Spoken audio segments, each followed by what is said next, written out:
ఒకప్పుడు మన పవన్ కళ్యాణ్ గారు జగన్ ప్రభుత్వం అధికారంలో ఉన్నప్పుడు ఆడపిల్లలకి అన్యాయం జరిగితే పట్టించుకోరు ఈ రాజకీయ నాయకులు.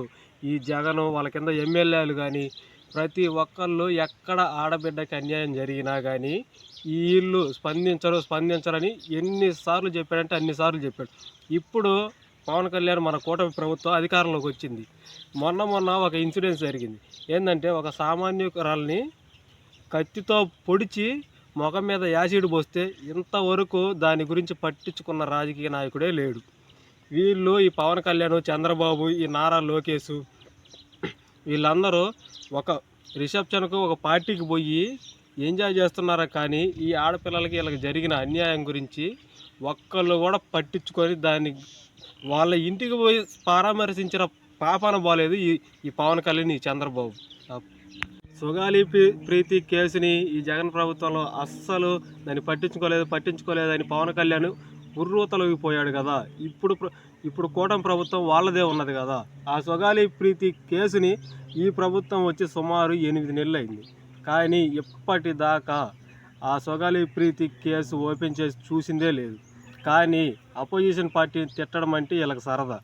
వాళ్ళు ఏ తప్పులు చేయకపోయినా వీళ్ళు వాళ్ళ మీద ఏదో ఒకటి తప్పు పెట్టి జగన్ని, ఆ నాయకులని తిట్టాలని వీళ్ళకి సరదా. మన పవన్ కళ్యాణ్ గారు ఒకప్పుడు జగన్కి ఇక్కడ రాయి తగిలితే దాన్ని ఏ విధంగా ట్రోల్ చేశాడంటే, చిన్న రాయి ఇక్కడ జగన్కి తగిలితే రాష్ట్రమంతా ఊగిపోయింది. ఒక చోట ఆడబిడ్డకి అన్యాయం జరిగితే ఏ ఒక్కడు పట్టించుకుంటలేరు అన్నాడు. కానీ ఇప్పుడు కూటమి ప్రభుత్వం అధికారంలో ఉంది. మొన్న 8 సంవత్సరాల ఒక అమ్మాయి కడుపుతో ఉంటే, చిన్న పాప, ఆమెకి రక్త ప్రసరణ ఆడక అక్కడికక్కడే చనిపోతే ఈ ప్రభుత్వం ఏం చేసింది? ఇప్పుడు మాట్లాడకుండా ఎక్కడికి పోయారు ఈ నాయకులు? పవన్ కళ్యాణ్ గారికి ఈ వీడియో. అదే ఈ పవన్ కళ్యాణ్ నేను సనాతన ధర్మాన్ని కాపాడుతాను అని అంటున్నాడు కదా. ఆయన ఒకప్పుడు నాకు కులం లేదు, మతం లేదు అని చెప్పాడు. మళ్ళీ ఇప్పుడు నేను సనాతన ధర్మాన్ని కాపాడుతాను అంటున్నాడు. అది పక్కన పెడితే మొన్న తిరుపతి లడ్డు విషయంలో కల్తీ జరిగింది అని ఎంత ఉర్రూతలగిపోయాడు. తీరా అది కోర్టులో నిర్ధారణ, దాంట్లో ఏం కల్తీ లేదు అని చెప్పింది. మళ్ళా ఈ మతాలను, కులను రెచ్చగొట్టేది ఈ పవన్ కళ్యాణ్ గారు. ఆయన ఒక క్రిస్టియన్ అమ్మాయిని పెళ్లి చేసుకున్నప్పుడు ఈ సనాతన ధర్మం ఎక్కడికి పోయింది? పవన్ కళ్యాణ్ గారికి ఈ వీడియో.